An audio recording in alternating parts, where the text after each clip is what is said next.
Olá, boa noite. Boa noite. Ministro Teori Zavascki do Supremo suspende investigação sobre polícia do Senado. E Temer diz que decisão foi correta. O que eu posso dizer é que processualmente foi uma medida correta. Polícia Federal realizou hoje a segunda fase da Operação Boca Livre. Buscas foram feitas em grandes empresas suspeitas de fraudes milionárias com a Lei Rouanet. Supremo Tribunal Federal decide que funcionário público em greve pode ter o ponto cortado. Contas públicas do governo têm o maior rombo para o mês em 20 anos. E terremotos assustam população na Itália. Hoje, dezenas de novos tremores secundários atingiram o centro do país. E você acompanha essas e outras notícias após o intervalo. Receitas Digitais Bradesco, com Bela Gil. Oi! Se para você já é natural fazer tudo pela internet, computador, celular, o Bradesco tem uma receita incrível para você. Atendimento à moda digital, tudo online. Você pode falar com seu gerente em horário estendido, tirar dúvidas com consultores de investimentos, sem precisar sair de casa. Tudo à moda digital. Experimente! Bradesco, digital ao seu gosto. Quem tem paixão por comunicação sabe muito bem qual faculdade escolher. Aquela que prioriza a formação ética e humanística, sem deixar de lado vivência e experiência. Porque não basta estar preparado para o mercado. É preciso estar pronto para a vida. Se você quer se formar e transformar o mundo, faça Casper Libero. Vestibular 2017. Inscrições abertas. Faculdade Casper Libero. Paixão por comunicação.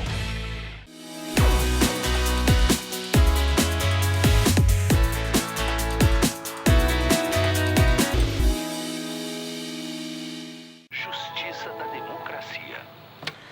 A eleição tá aí, né? Andei lendo umas coisas. Bah, guria.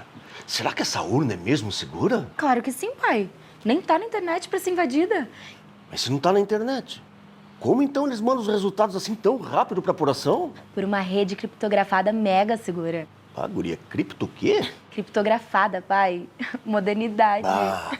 Ó, a urna é lacrada e assinada digitalmente. Qualquer informação alterada pode ser identificada dessa forma. O Ministério Público, a Ordem dos Advogados, a Polícia Federal e os representantes dos partidos acompanham todo o processo eleitoral. Te liga, tchê. Tá todo mundo de olho. Ó, a gente também pode acompanhar pelo tablet ou pelo celular. Basta ir na sessão e fotografar esse código aqui. Bate! Pode confiar. Faça sua voz ser ouvida. Vote.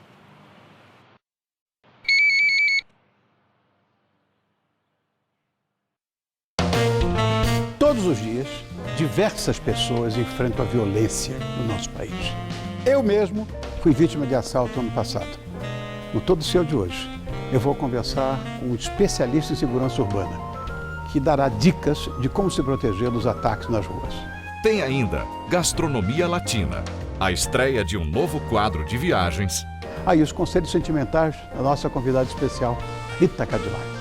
Estou te esperando. Todo Seu, hoje 10h30 da noite.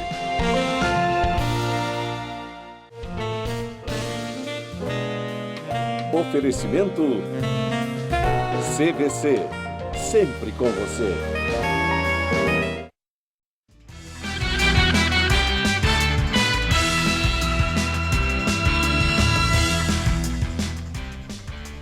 A Polícia Civil investiga o desaparecimento de 5 jovens que iam de carro da Zona Leste de São Paulo para uma festa em um sítio em Ribeirão Pires, na região metropolitana.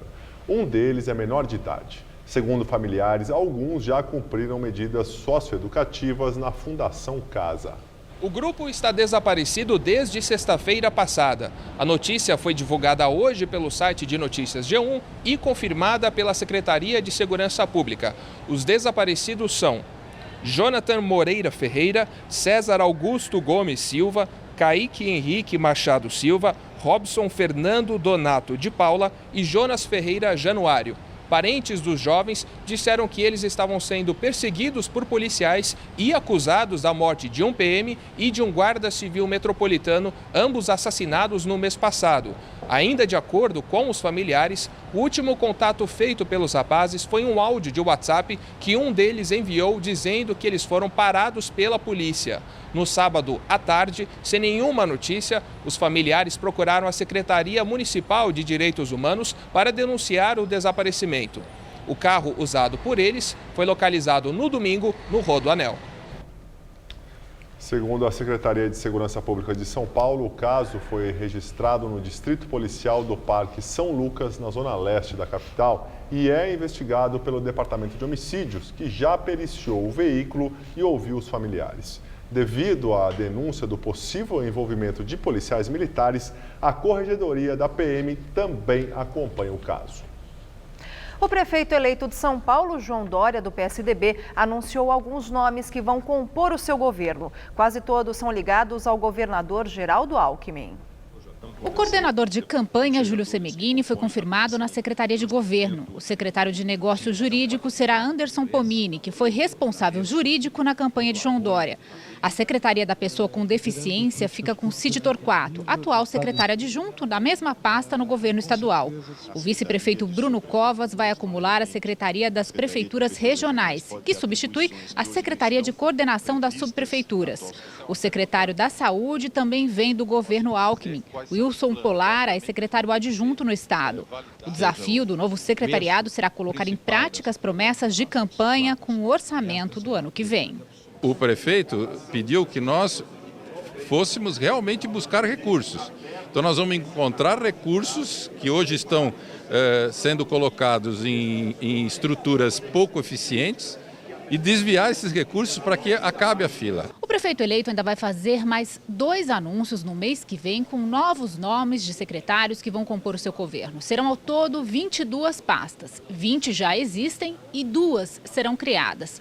Hoje, o governo Fernando Haddad tem ao todo 27, então 5 serão extintas no ano que vem. Mas João Dória ainda não revelou quais deixarão de existir. Serão 22 as secretarias, vamos reduzir de 27 para 22, sendo 2 novas que nós vamos anunciar, vamos para 20, e 2 novas secretarias que serão anunciadas muito em breve e os respectivos titulares. Na última terça-feira, Dória foi a Brasília se encontrar com o presidente Michel Temer para pedir a liberação de verbas do PAC para São Paulo. Hoje foi a vez do prefeito Fernando Haddad do PT ir para a capital federal e se encontrar com Temer. Ele também solicitou ao presidente a liberação dos recursos para a cidade. A Prefeitura de São Paulo está numa situação bastante favorável, mas alguns detalhes precisam ser ajustados para que não haja solução de continuidade e que envolve recursos da ordem de 300 milhões. E nós não estamos pedindo 300 milhões, não se trata de um pedido de dinheiro, né? Se trata de um reembolso, né? Que foi feito um reembolso de obras que já estão realizadas há muito tempo, algumas há alguns anos. A Polícia Federal fez hoje a segunda fase da Operação Boca Livre, que apura desvios de recursos captados via Lei Rouanet. Esses desvios, segundo a Polícia Federal, chegam a cerca de 25 milhões de reais. A polícia cumpriu 29 mandados de busca e apreensão em São Paulo e também no Paraná. 29 mandados de busca e apreensão foram cumpridos nos estados de São Paulo e Paraná. Os mandados envolvem nomes de grandes patrocinadores culturais, como Bradesco, Volkswagen e Volvo. Foram apreendidos documentos e computadores, mas ninguém foi detido. A investigação apura o financiamento privado a supostos projetos culturais, como shows, eventos e festas. Nós encontramos já alguns contratos de patrocínio onde ficava explícita a cláusula de contrapartida. Quais foram exigidas, quais solicitadas, quais oferecidas, isso vai ser um processo que ainda dependerá de mais provas. Os projetos eram aprovados para receber verba pública por meio da Lei Rouanet, de incentivo à cultura. Calcula-se que cerca de 25 milhões de reais de verbas públicas tenham sido desviados. Conseguimos analisar algo em torno de 34 mil projetos.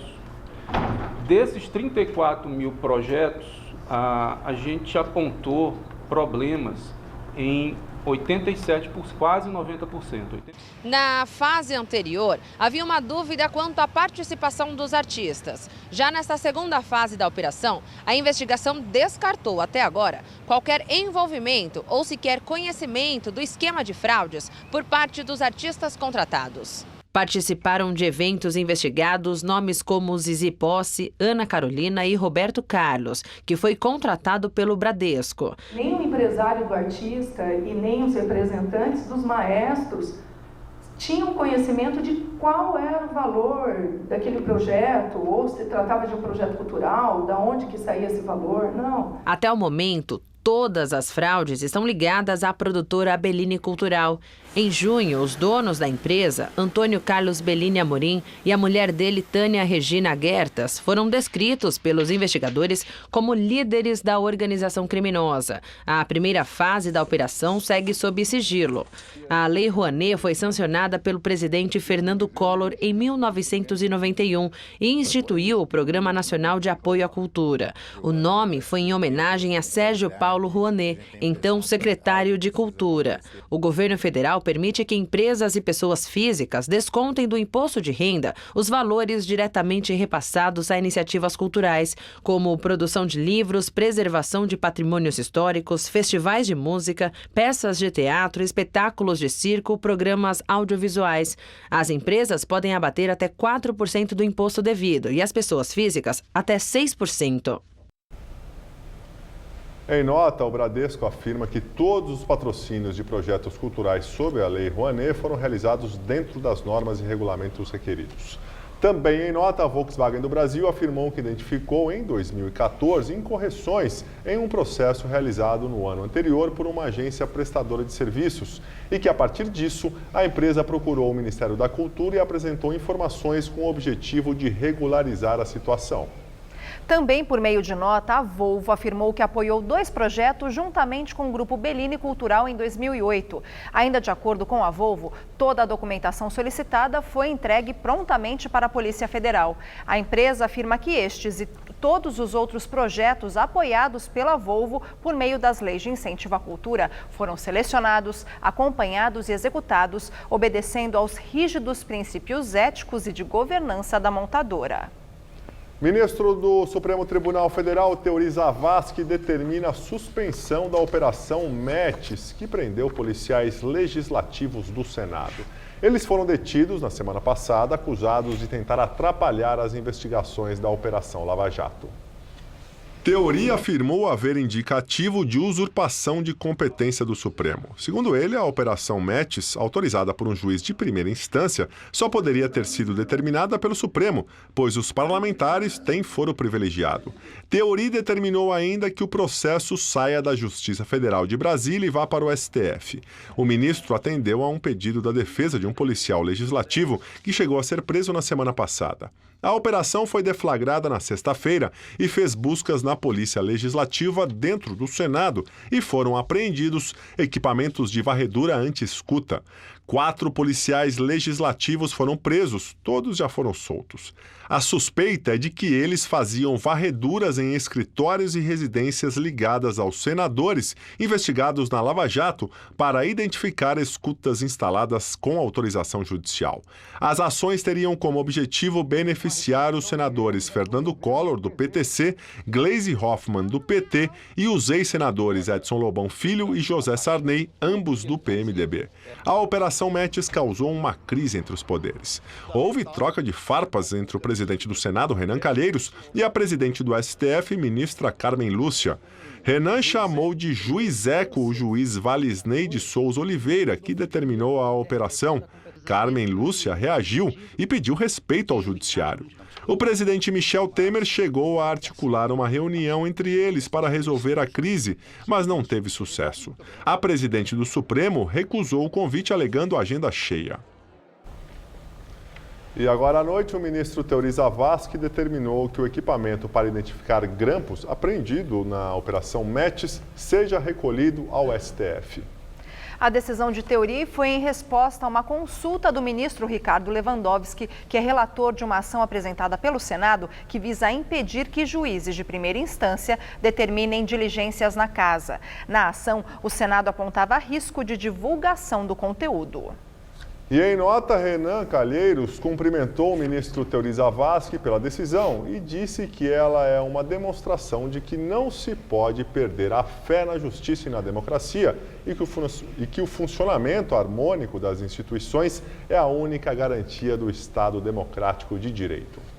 E hoje também 5 juízes de 5 estados protocolaram uma representação no Conselho de Ética do Senado contra Renan. Eles querem que o Conselho apure se houve quebra de decoro parlamentar quando Renan se referiu ao juiz Valisney de Souza Oliveira como juizeco.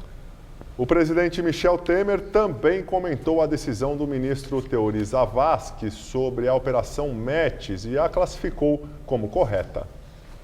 Não entro no mérito da decisão, né? Seria pretensão demais, né? O que eu posso dizer é que processualmente foi uma medida correta. Você tem, no judiciário você tem instâncias, você tem uma instância que decide de uma maneira, você recorre, a instância superior verifica se mantém a decisão ou não mantém a decisão. O ministro Teori resolveu modificar a decisão do juízo de primeiro grau, né? É isso que nós temos que prestar atenção. No instante que nós tenhamos plena consciência de que nós devemos seguir o que a Constituição estabelece, o que as instituições estabelecem, nós teremos tranquilidade no país.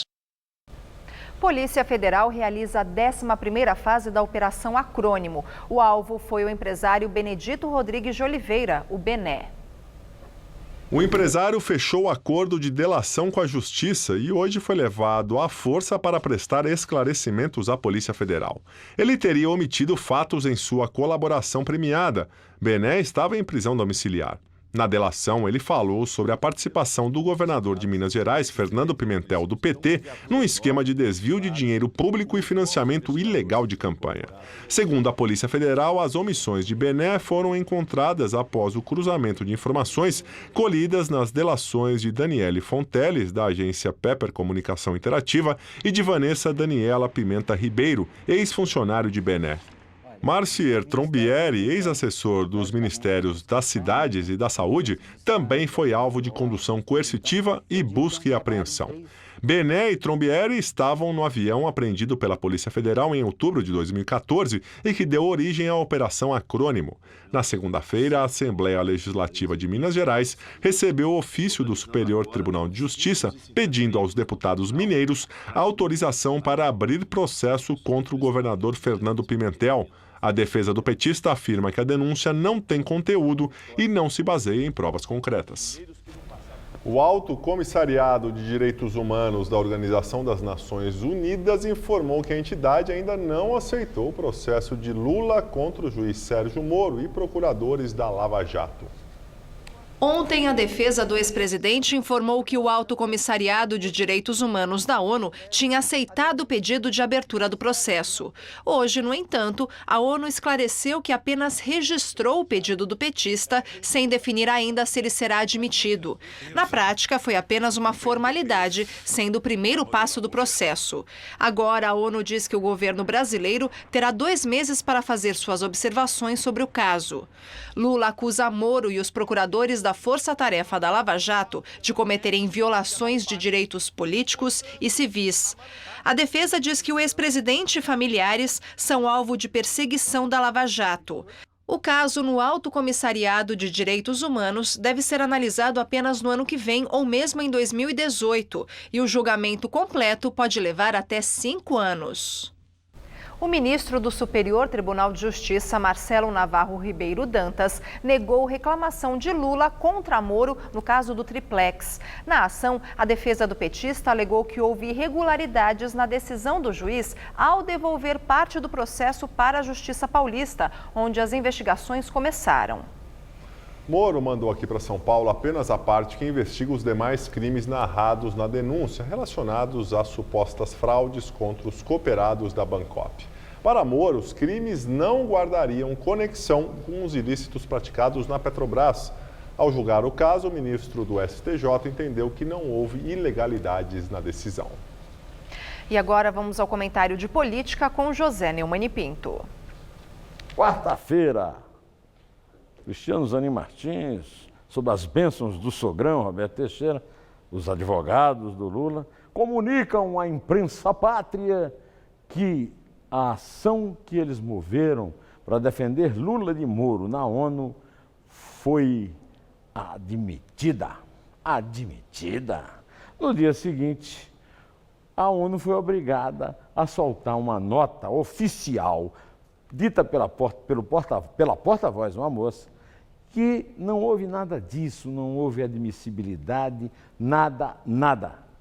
Trata-se de um processo, então houve uma comunicação burocrática de que a ONU tomou conhecimento. Mas os advogados disseram que a ONU estava cobrando do governo brasileiro explicações. Não, na nota a ONU disse que cobrava do governo brasileiro, pedia ao governo brasileiro informações. Até porque o Sérgio Moro, o acusado, não é subordinado do governo Temer. Agora, alguém pediu desculpas a você? Pensa bem, pediram? Que vexame, hein? Eu volto aqui terça-feira, direto ao assunto. Em pé. Desemprego fecha o trimestre encerrado em setembro em 11,8%. Segundo o IBGE, é o maior índice de toda a série histórica da PNAD, que teve início em 2012. São 12 milhões de desempregados. No mesmo período do ano passado, o desemprego no Brasil estava em 8,9%. Por 6 votos a 4, o Supremo Tribunal Federal decide que os órgãos públicos devem cortar imediatamente os salários de servidores que entrarem em greve. Segundo os ministros, a reposição dos pagamentos poderá ser feita se houver acordo para a compensação das horas não trabalhadas. Se a paralisação for provocada por conduta irregular do órgão público, como em situações de atraso dos pagamentos, os cortes não devem ser realizados. Ministros do Supremo Tribunal Federal deixam em aberto situações pendentes em relação à desaposentação.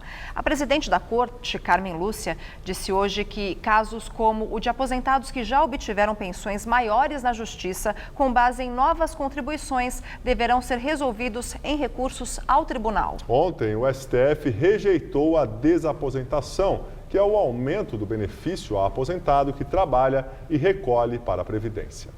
O quiosque de churros foi uma doce surpresa na vida do seu Roberto, de 69 anos. O ex-contador decidiu adquirir a franquia para incrementar a aposentadoria de menos de R$3 mil. Trabalhei mais de 30 anos, sempre pagando pelo teto. Mesmo assim, você pagava por 10 salários e hoje para você conseguir 3 salários é um inferno, não consegue. Então, não supre mais a minha necessidade.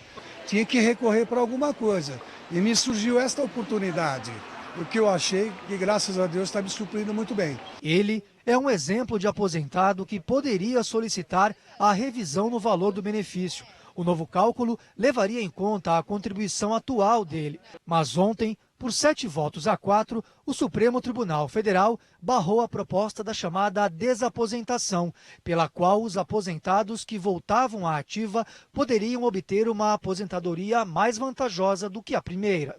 O assunto começou a ser discutido pelo STF em 2010 e sempre trouxe muita preocupação pelo impacto que isso poderia provocar nas contas públicas. De acordo com o governo, se a medida fosse aprovada, as despesas subiriam cerca de 7 bilhões e 700 milhões de reais por ano. Agora, a decisão deve ser aplicada também aos mais de 180 mil processos sobre este assunto que já correm na Justiça.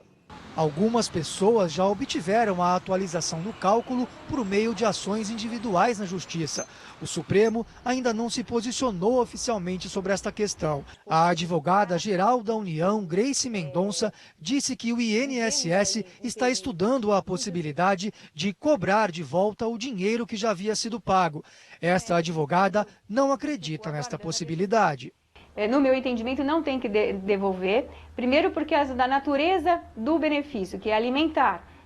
Esse benefício ele serve para a pessoa vestir-se, comer, pagar, morar. Então, tudo isso são itens de primeira necessidade de uma vida digna. Então, é impossível ele devolver esse benefício, porque ele consumiu o benefício.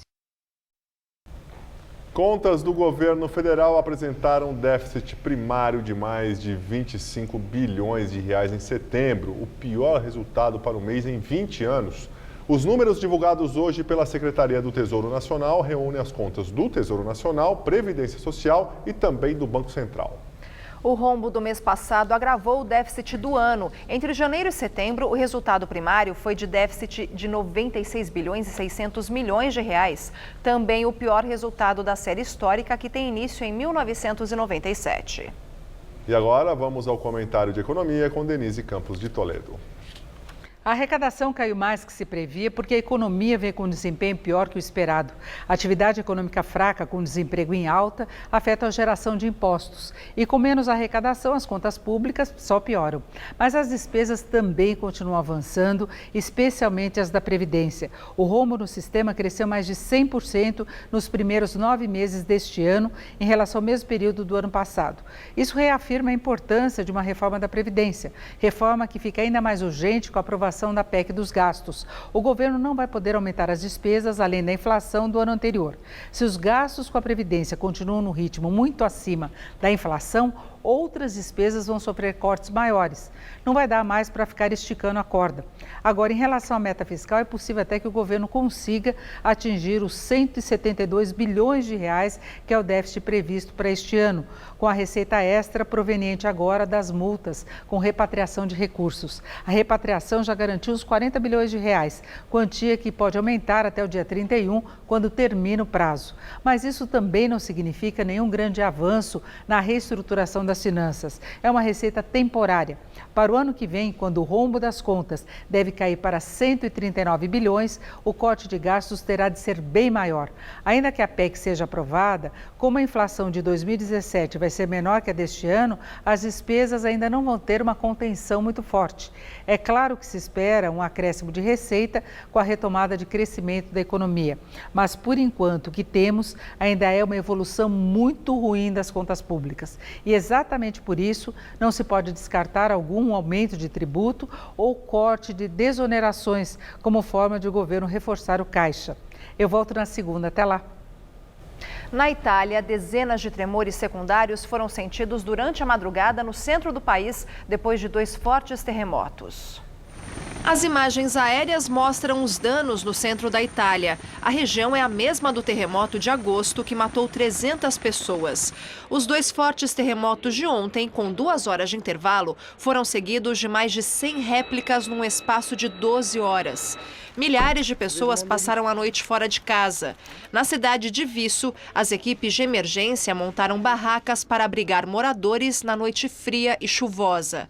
A Agência de Proteção Civil da Itália informou que ninguém morreu, mas dezenas de pessoas ficaram levemente machucadas e ao menos 4 sofreram ferimentos sérios. O Ministério do Interior avaliou que o fato de o primeiro sismo ter sido mais fraco que o segundo provavelmente ajudou a salvar vidas, porque a maioria das pessoas já estava fora de casa. Nós ficamos por aqui. A edição de hoje pode ser vista no site do Jornal da Gazeta. Muito obrigado pela companhia. Tenha uma excelente noite. Até amanhã, Lu. Até amanhã, Gabriel. Obrigada. Boa noite para você. E fica agora com o Rony Fon no Todo Seu.